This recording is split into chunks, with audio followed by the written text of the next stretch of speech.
Assalamualaikum warahmatullahi wabarakatuh. Shalom, Om Swastiastu. Nama budaya dan salam kebajikan untuk kita semua, khususnya para Tribuners dimanapun Anda berada. Senang sekali rasanya saya Anissa Husnuzan pada hari ini dapat kembali menyapa Anda dalam ngobrol virtual edisi spesial Hari Donor Darah Sedunia pada hari Kamis 15 Juni 2023. Nah, dalam kurang lebih 30 menit ke depan, kita akan membahas tentang fakta menarik seputar donor darah yang dilaksanakan di Indonesia, khususnya di Sulawesi Selatan, Kota Makassar. Dan hari ini para Tribuners, kita telah kedatangan tamu spesial kita, ada Bapak Syamsur Rizal atau yang akrab kita sapa sebagai Deng Ical, selaku Ketua PMI Makassar. Maka dari itu saya mau menyapa dulu. Assalamualaikum. Waalaikumsalam warahmatullahi wabarakatuh. Selamat siang. Ya, selamat siang juga untuk Tribuners. Oke, tapi semangatnya masih semangat pagi ya, Deng Ical. Pagi terus, insya Allah. Luar biasa. Nah, boleh mungkin diceritakan sedikit, Deng Ical, apa saja kesibukannya dalam beberapa waktu belakangan kepada para Tribuners? Ya, Alhamdulillah, sahabat-sahabat Tribuners dimanapun berada. Kalau kemarin ada peringatan Hari Donor Darah Sedunia, yang memang peringatan ini selalu kita lakukan setiap tahun untuk memastikan informasi-informasi tentang donor darah ini bisa sampai dengan baik dan benar, proporsional sampai ke masyarakat seperti proporsional daftar calon terbuka nanti. Kita usahakan terbuka betul supaya masyarakat bisa tahu, karena ada beberapa semangat di proses donor darah ini yang belum sepenuhnya pas. Yang pertama itu, orang menganggap bahwa semangat untuk berdonor itu biasanya lahir karena ingin membantu sesama. Padahal sebenarnya donor darah itu selain membantu sesama, yang paling utama sebenarnya adalah bagaimana menjadikan itu sebagai salah satu treatment untuk menjaga kesehatan. Memproteksi diri, kemudian mendeteksi dini kemungkinan munculnya penyakit, dan sekaligus juga menjadi medical record secara tidak langsung bagi yang bersangkutan. Jadi ini yang selalu kita kampanyekan, sehingga tujuan utamanya untuk membantu sesama tetap jalan, tetapi ada motivasi tambahan terutama untuk mendapatkan manfaat untuk diri sendiri. Oke, Nah, mungkin juga ada para Tribuners yang sedang menyaksikan itu belum pernah melakukan donor darah, boleh nanti mengirimkan pertanyaannya kalau memang ada keraguan-keraguan atau mungkin punya pertanyaan yang ingin dijawab langsung oleh Deng Ical selaku Ketua PMI Makassar. Nanti akan kita bacakan di sesi selanjutnya. Nah, sekaitan dengan Hari Donor Darah Nasional ini, Deng Ical ya. Yang ingin saya tanyakan mungkin sampai hari ini, seperti apa sebenarnya ketersediaan darah yang ada di Makassar khususnya, Deng Ical? Kakak Susan, kalau untuk PMI Makassar sih sendiri sebenarnya untuk kebutuhan per hari ini itu di stok di angka 1.700-an kantong darah. Kira-kira ekuivalen dengan kebutuhan 10-12 hari lah. Karena kebutuhan yang kita layani per hari itu antara 120 sampai 150 kantong. Tetapi bukan cuma untuk Makassar sebenarnya, untuk Sulawesi Selatan dan untuk Indonesia bagian timur. Karena kalau untuk UTD PMI Kota Makassar itu kita menjadi koordinator regional 5. Jadi sampai di Maluku, Papua. Dan kita juga secara rutin mengirimkan ke beberapa UTD di Indonesia Timur. Jadi kebutuhan rutin 120 sampai 150 kantong ini kadang-kadang di bawah, kadang-kadang juga di atas. Dan untuk ini sebenarnya sih sudah cukup. Walaupun pada waktu-waktu tertentu itu biasa tidak cukup. Atau jenis-jenis tertentu biasa juga kurang.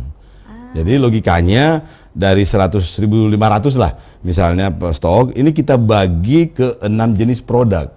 Jadi golongan darah A, B, C, B, O dengan AB, kemudian kita bagi per produk untuk stok. Ada darah lengkap, ada sel darah merah, ada plasma, ada trombosit dan lain-lain. Itu kita bagi secara proporsional.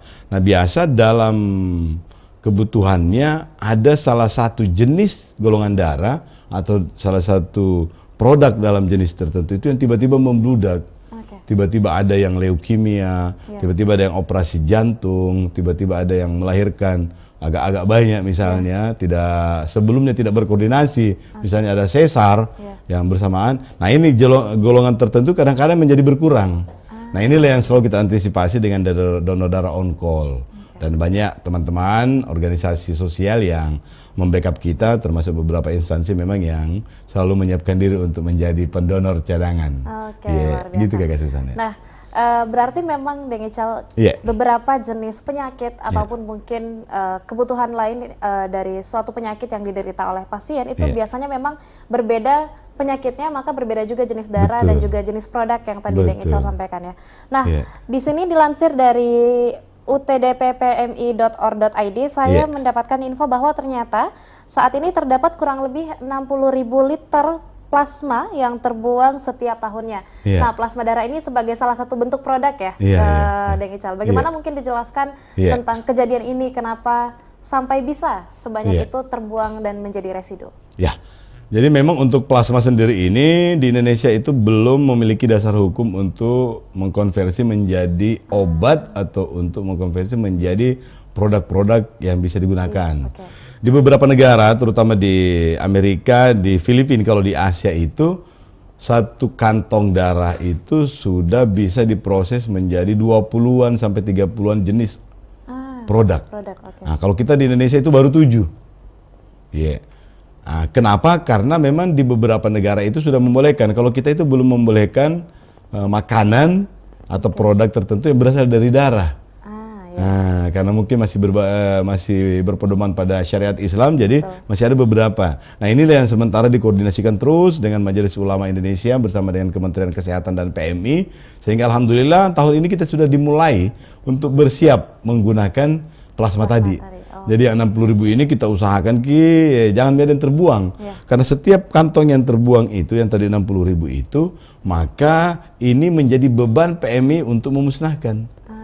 Nah, ini per liter itu biayanya itu kurang lebih 60.000 per liter. Jadi bisa dikalikan 60.000 juga dikali dengan 60.000 itu karena dia dibakar di suhu atau di incinerator yang bersuhu kurang lebih 1.000 derajat. Dan jadi itu tentunya membutuhkan itu jadi beban, membutuhkan alat khusus juga dan alat khusus, biaya packing, pengirimannya pun juga itu semua khusus karena ini dikhawatirkan ada sesuatu, ada virus, ada apa di dalam situ sehingga terkontaminasi dengan setelah yang lain itu bisa berbahaya lah. Intinya dia masuk di daftar daftar limbah golongan F atau G lah nah itu yang alhamdulillah sudah mulai dirumuskan dan mudah-mudahan nantinya itu bisa menjadi produk tambahan, bisa menjadi kosmetik, bisa menjadi obat, bisa menjadi albumin, bisa menjadi beberapa produk yang mudah-mudahan Majelis Ulama Indonesia ini bisa nanti menjadikan produk. Kalaupun tidak, kita sudah rencana dan sudah mengusul ke Kementerian Kesehatan ini untuk di packing dengan baik untuk dikirim ke Filipina. Atau dikirim ke negara yang bisa menerima itu untuk menjadikan produk itu sehingga nantinya walaupun tidak beredar di Indonesia plasma ini tidak terbuang. Itu intinya yang paling utama karena orang mendonorkan darahnya ini tidak mau ada bagian dalam dirinya itu jadi terbuang atau mubazir.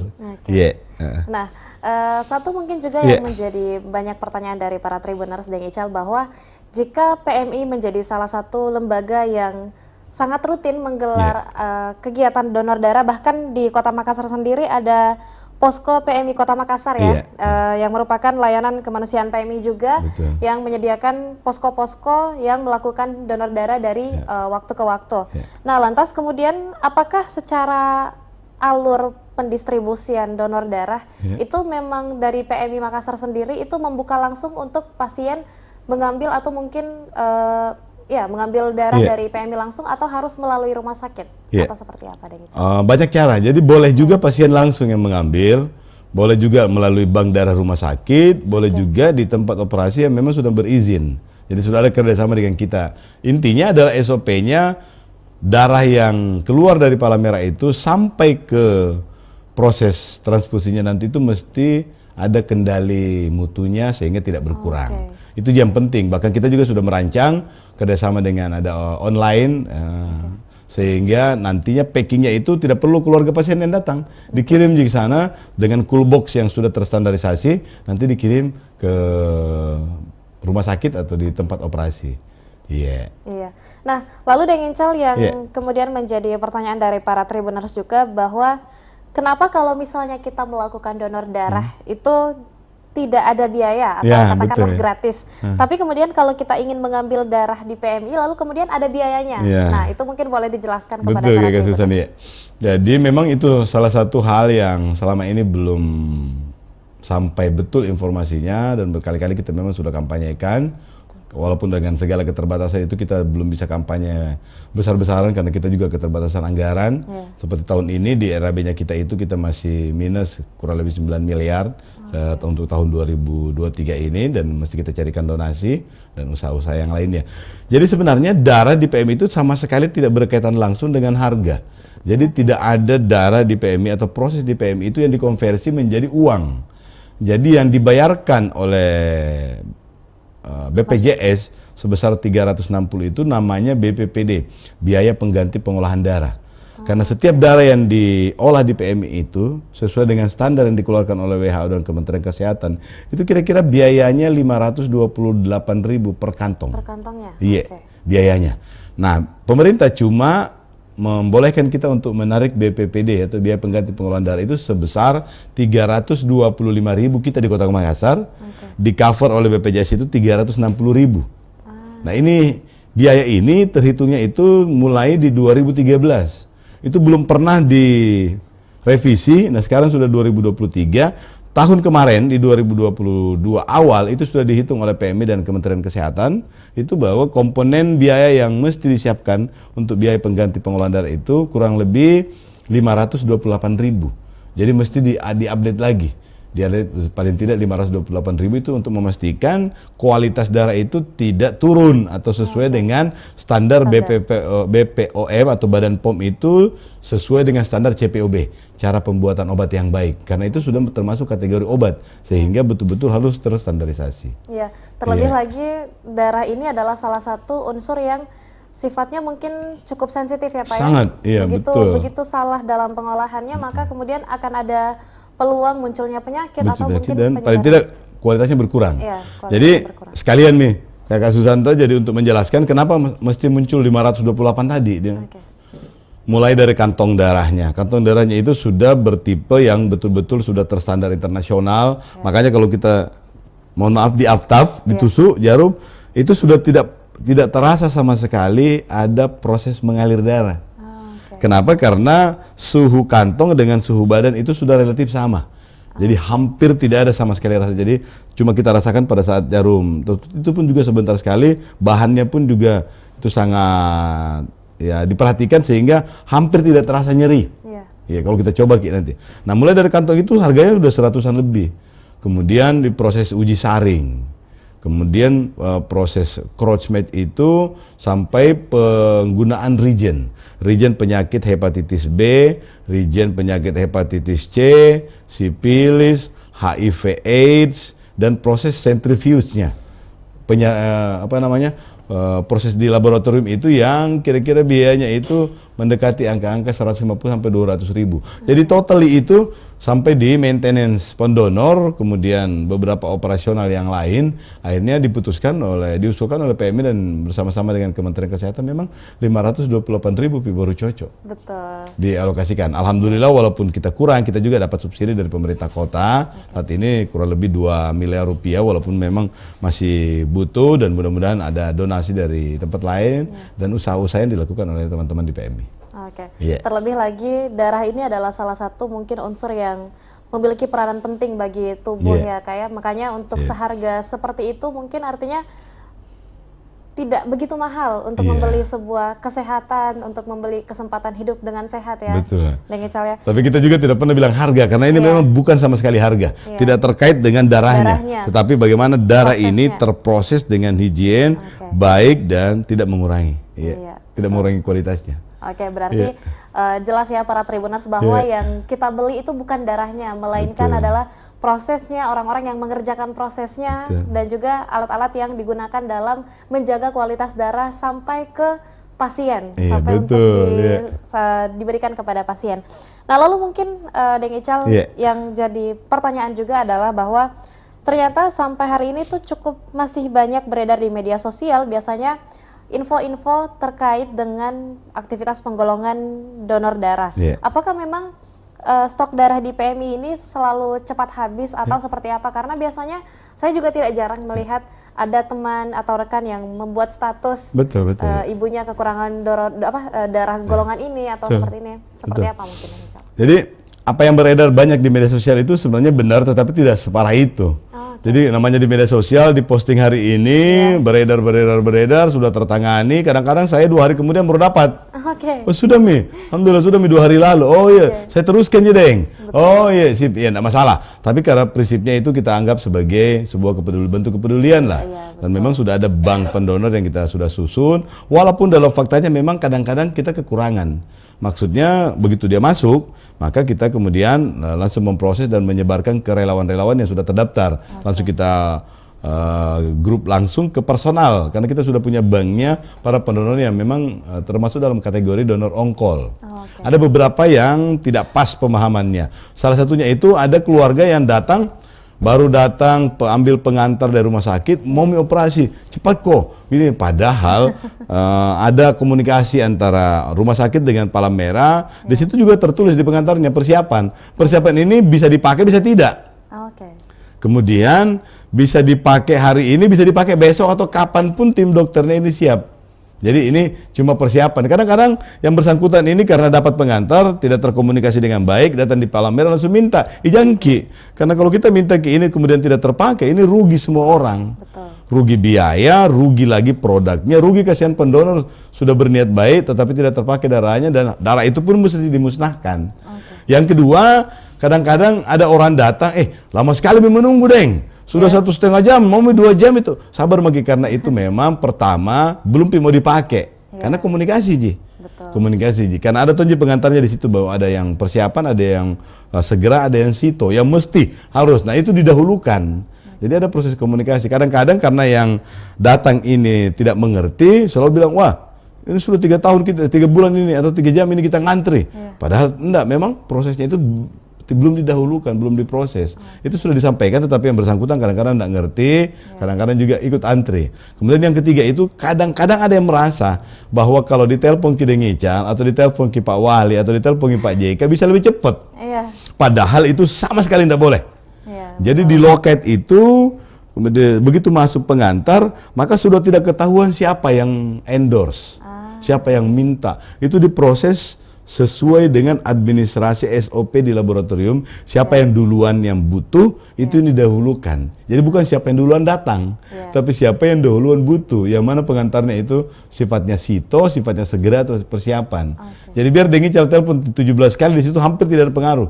Boleh dibilang tidak ada pengaruh karena memang didahulukan yang butuh. Jadi kadang-kadang ada juga pengertian, Deng, masa kosong di sini kemudian dibilang kosong padahal ada Ji. Iya, kalau kita di situ wilayahnya itu sudah wilayah etik, itu sudah tidak ada lip service lah, atau tidak. Semuanya itu berbasis pada data dan apa yang memang dihadapi persoalan itu. Jadi tidak perlu ada lobby-lobby sebenarnya. Nah, boleh mungkin juga sedikit dijelaskan Deng Ical, seperti apa sebenarnya bentuk pengelompokan tadi yang Deng Ical jelaskan sebagai salah satu bentuk prioritas dalam menangani pasien yang membutuhkan donor darah tertentu. Seperti apa tadi Deng Ical sudah menjelaskan apa yang darurat, apa yang ini, boleh dijelaskan? Boleh itu Jadi memang dalam pengantar rumah sakit itu disertai dengan sampel darah. Sudah tertulis di pengantarnya itu bahwa untuk ini persiapan. Bahkan ada beberapa rumah sakit itu yang langsung berkoordinasi dengan dokter itu besok pagi direncanakan ke jam 9. Tetapi kan keluarga kasih ke penjaga. Penjaga kasih ke temannya. Temannya ini dipikir sudah butuh darah.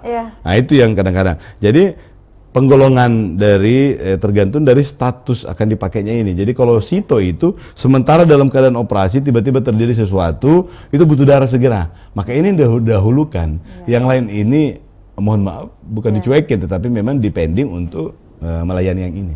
Kemudian ada yang segera, berarti sudah mesti disiapkan, sudah mesti diuji saring. Mesti diuji saring itu berarti sudah dilakukan persiapan operasi. Jadi begitu pengantar datang, sampel darah datang, ini juga diproses. Tapi kalau persiapan belum diproses. Belum diproses, nanti kita koordinasi lagi lebih lanjut. Kapan Ki butuhnya? Sehingga darah itu tetap dalam kualitas yang terbaiknya.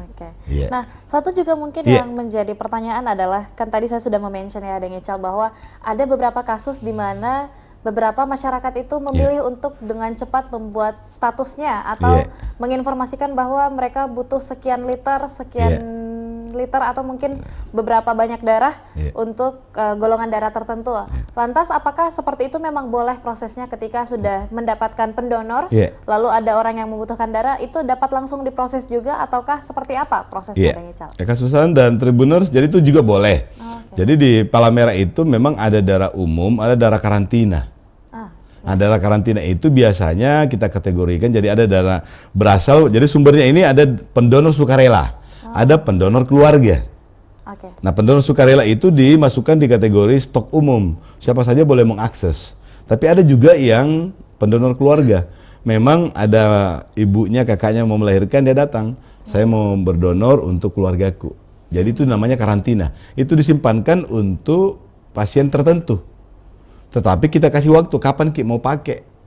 Kemudian kita berkoordinasi dengan dokternya kapan kira-kira mau operasi dan seterusnya. Begitu selesai komitmen itu, maka dia menjadi umum. Dia dimasukkan menjadi stok umum. Kalau tidak terpakai, karena kebetulan alhamdulillah berlangsung lancar-lancar, tidak terpakai di darahnya, maka darah yang tadi donor keluarga itu dikarantina, itu menjadi stok umum. Kemudian kalau ada pendonor yang memang datang untuk berdonor dan menghususkan diri untuk orang tertentu, kan biasa dimobilisasi, biasa teman kantor, biasa teman kerja, atau biasa temannya teman, kemudian datang ke Palmera bilang, saya mau mendonor untuk pasien ini. Nah, itu juga dikarantina. Dikarantina sampai pasien yang ditunjuk itu kemudian dipastikan sudah tidak membutuhkan lagi, baru kemudian dibawa ke umum. Jadi sudah ada form yang ditandatangani bahwa yang bersangkutan ini mengkarantinakan atau mendonasikan darahnya itu untuk pasien tertentu. Nah, itu yang kemudian menjadi tanggung jawab kita untuk mengkoordinasikan dengan rumah sakitnya sesuai dengan pengantar yang kita dapat untuk memastikan yang bersangkutan ini masih butuh atau tidak. Begitu kita pastikan sudah selesai operasinya misalnya, sudah tidak butuh lagi, maka menghindari supaya ini tidak rusak, kemudian kita jadikan stok umum. Boleh diakses oleh semua orang. Nah, lalu mungkin yang mau saya tanyakan juga, Deng Ical, adalah yang pertama mungkin boleh dijelaskan sebenarnya apa saja sih manfaat paling besar dalam melakukan aktivitas donor darah untuk personal, dan juga sebenarnya di usia kapan mulainya? Karena saya sendiri secara pribadi di sekolah itu belum pernah, saya pernah donor darah, Deng Ical, tapi belum waktu semasa sekolah sampai SMA itu belum tahu kapan sebenarnya saya harusnya berdonor darah. Betul, iya. Kalau umur di aturannya kita itu 17 tahun. 17 tahun itu sudah boleh berdonor, dan memang secara fisiologis menurut para ahli lah, itu sudah maksimal pembentukan organ, jadi sudah tidak ada potensi mengganggu. Walaupun di beberapa negara itu ada yang usia 15 sudah, ya, ada juga yang usia 18. Ya, jadi ada beberapa ya macam-macam, tapi kalau kita di Indonesia itu 17 tahun. Jadi kalau kita rajin berdonor itu kira-kira kita asumsikan ya seperti kalau analogi mengganti oli di mobil. Semakin sering kita ganti, olinya menjadi semakin bersih dan mampu menjaga performance dari organ tubuh kita. Yang kedua, dengan fleksibilitas atau kekentalan darah yang terjaga, maka kemampuan angkut oksigen dan mineral ke organ yang dibutuhkan itu menjadi maksimal. Makanya kalau kita rajin donor, kita tambah cantik, tambah pintar. Jadi sebenarnya sih bukan tambah cantik, tambah pintar, tetapi kemampuan angkut oksigen itu ke otak yang paling dalam mungkin itu bisa maksimal. Karena daya dorongnya juga bagus, kemampuan bawaannya juga bagus, akhirnya kinerja otak dan organ-organ tubuh yang lain itu menjadi maksimal. Nah, ini kita menjadi semakin pintar tidak seperti biasanya, padahal memang maksimalnya di situ sih sebenarnya potensinya.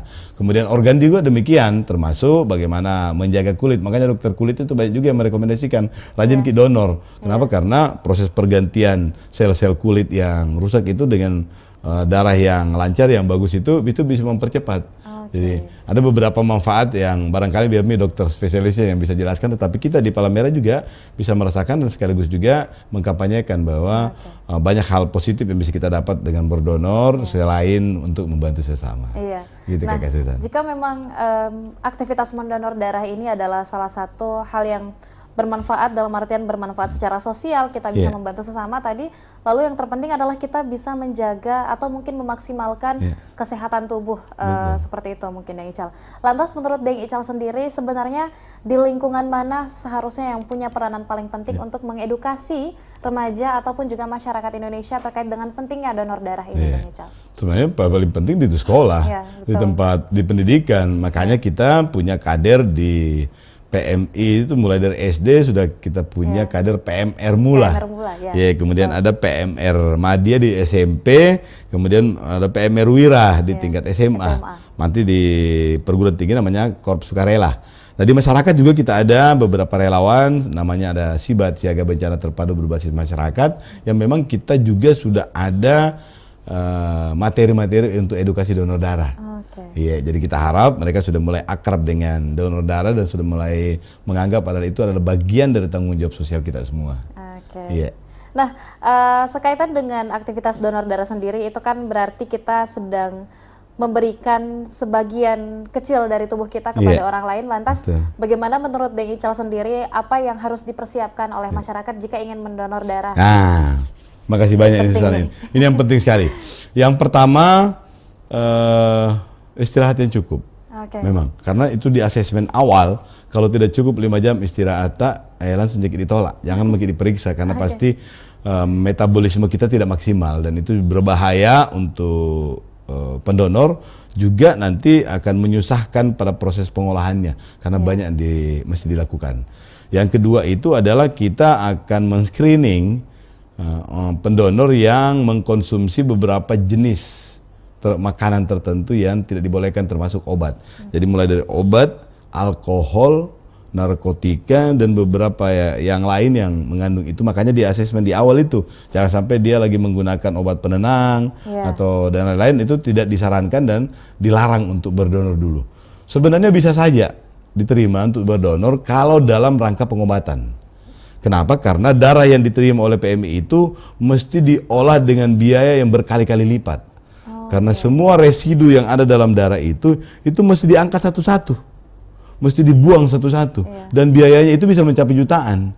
Karena reagen yang digunakan itu menjadi berkali-kali lipat banyaknya, dan waktu yang digunakan untuk memproses di centrifugal itu, di kontak freezer itu juga luar biasa lamanya. Jadi sebenarnya kita bisa saja menerima, kecuali kalau itu pengantaran ada dokter. Jadi ada namanya plebotomis. Plebotomis itu memang cara dokter itu untuk memberikan terapi untuk dikeluarkan darahnya, sehingga terbentuk darah baru dan semakin sehat. Nah, kalau untuk itu kita terima. Tetapi kalau untuk donor, untuk disumbangkan, itu biasanya kita tolak.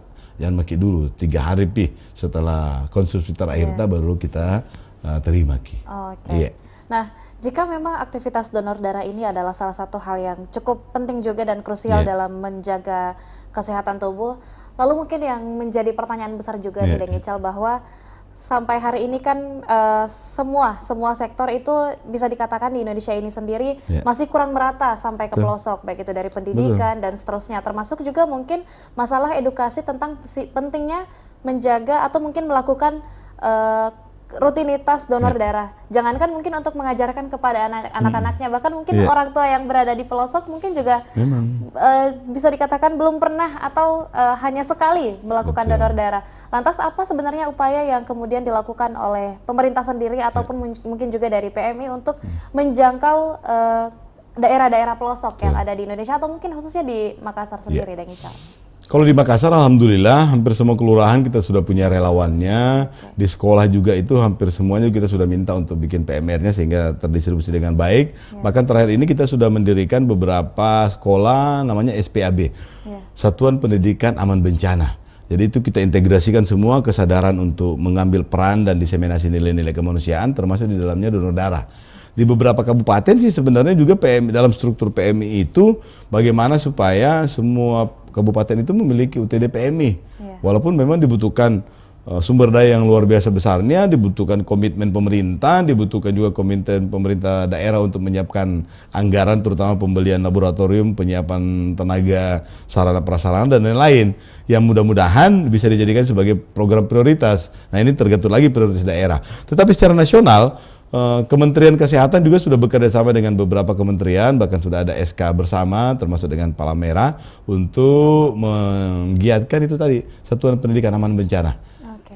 Supaya sistem pendidikan ini bisa membackup proses edukasi, supaya sedapat mungkin, sedini mungkin mereka sudah tahu bagaimana pentingnya donor darah, dianggap sebagai bagian dari ya kehidupan kita lah, harus berbagi, terutama sekali berbagi yang sangat dibutuhkan oleh masyarakat. Oke. Iya. Nah, berarti selain dari yang memiliki peranan cukup penting dalam mengedukasi masyarakat terkait pentingnya donor darah ini, selain dari relawan, juga sebenarnya adalah seluruh lapisan masyarakat ya, Deng Ical ya. Dari orang tua, dari teman, dari orang terdekat sampai rekan kerja misalnya, itu memang edukasi semacam itu, edukasi basic semacam donor darah itu adalah hal yang memang sekecil-kecilnya kita bagikan ke orang terdekat, karena itu mencakup dengan kesehatan. Tanggung jawab bersama. Makanya kita punya sistem juga namanya peer educator, pendidikan remaja sebaya. Jadi memang sejak pergaulan itu kita sudah diminta, salah satu materinya itu adalah rajin berdonor pada waktunya.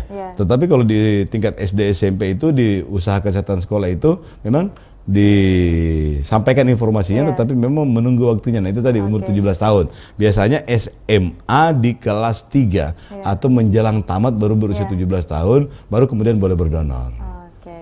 Nah berarti memang para Tribuners ada banyak sekali pelajaran yang bisa kita petik hari ini, bahwa memang sepenting itu dan sebesar itu peranan kita semua dalam menggerakkan aktivitas berdonor darah. Nah, yang terakhir mungkin Deng Ical, apa yang kemudian menjadi harapan dari Deng Ical sendiri selaku Ketua PMI Kota Makassar khususnya dalam hal donor darah ini, mengingat kemarin kita baru saja merayakan bersama Hari Donor Darah Nasional. Apa yang menjadi harapan Deng Ical sendiri? Sebagai Ketua Palamera Indonesia Kota Makassar, terutama di Hari Donor Darah Sedunia ini, tentunya berharap pengertian dari seluruh lapisan masyarakat bahwa memang ada peran kita masing-masing yang tidak bisa dinafikan, harus kita berikan. Dalam artian, mungkin kami sebagai Ketua Palamera ini diikat oleh etika pelayanan kepada masyarakat yang kadang-kadang secara pribadi banyak menginterpretasi, karena kebetulan saya adalah politisi atau saya juga adalah seorang bisnismen misalnya, akan menjadikan Palamera ini sebagai kegiatan-kegiatan tertentu, padahal itu jauh sekali. Kita sudah punya standar yang sangat ketat terutama untuk bagaimana melayani masyarakat. Kemudian yang kedua yang terutama sekali adalah Palamera itu sama sekali tidak melayani karena harga atau karena siapa. Karena begitu masuk dalam dunia teknis, terutama dalam proses transfusi darah, maka harga itu sudah tidak dipikirkan, kemudian jabatan itu sudah tidak dipikirkan, karena ini adalah kemanusiaan. Jadi siapa yang datang duluan dan butuh yang paling utama, maka itu pasti akan mendapatkan pelayanan duluan. Kemudian yang ketiga itu adalah urusan darah itu bukan cuma tanggung jawabnya Palamera, tanggung jawabnya kita semuanya, seluruh lapisan masyarakat. Karena setiap saat mungkin bukan kita yang butuh, tetapi saudara-saudara kita, teman-teman kita. Oleh karena itu memang sudah mulai saatnya sekarang ini donor darah itu dijadikan sebagai lifestyle, sebagai kebiasaan. Kalaupun bukan untuk niat membantu orang, niatlah untuk menjaga kesehatan. Karena tidak ada ruginya orang berdonor darah, nanti PMI yang kelola supaya kalaupun stoknya banyak, alhamdulillah kita akan distribusi ke daerah lain. Karena PMI itu salah satu yang menjadi tantangan bagi kami itu adalah tidak boleh sama sekali ada stok yang kadaluarsa. Itu memang menjadi komitmen kita, sehingga kita sudah hitung kalau ada yang terancam maka kita segera tanda kutip evakuasi, kita kirim kami ke daerah lain, di PMI yang lain yang kekurangan, karena memang kita rajin berkoordinasi sehingga insya Allah tidak ada darah yang terbuang. Sekali lagi kami berharap semua mengambil bagian, terutama untuk mendonorkan sebagian dalam diri kita itu, selain untuk membantu sesama, juga tentunya untuk membuat kita menjadi sehat insya Allah. Ya, baik. Terima kasih banyak Deng Ical. Terima kasih Susan, sudah membagikan banyak sekali informasi menarik terkait dengan donor darah dan perdarahan sendiri untuk para Tribuners, dan juga tentunya terima kasih banyak kepada para Tribuners yang masih setia menyaksikan ngobrol live pada hari ini. Nah, tentunya para Tribuners, kita semua memiliki harapan yang sama, mudah-mudahan kita semua sehat selalu. Baik itu orang yang membutuhkan donor darah, mudah-mudahan dilancarkan semua prosesnya, ataupun mungkin juga orang-orang yang telah dengan rutin melakukan aktivitas donor darah. Mudah-mudahan kita semua dapat memberikan manfaat atau mungkin bahkan bisa menyelamatkan nyawa seseorang dari sebagian kecil dari diri kita yang kita berikan dengan ikhlas. Dan juga mudah-mudahan semua yang melakukan donor darah menjadi lebih sehat tentunya. Amin ya rabbal alamin. Dan jangan lupa, sesuai dengan slogan dari PMI sendiri, bahwa Give blood, save life, artinya memberikan darah, maka menyelamatkan satu kehidupan. Nah, tentunya terima kasih banyak para Tribuners sudah menyaksikan kita pada siang hari ini. Saya Anissa Husnuzan dan seluruh kru yang bertugas pamit undur diri.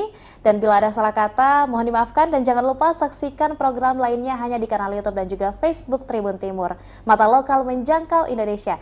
Saya Anissa Husnuzan dan seluruh kru yang bertugas pamit undur diri. Assalamualaikum warahmatullahi wabarakatuh dan sampai jumpa. Terima kasih banyak.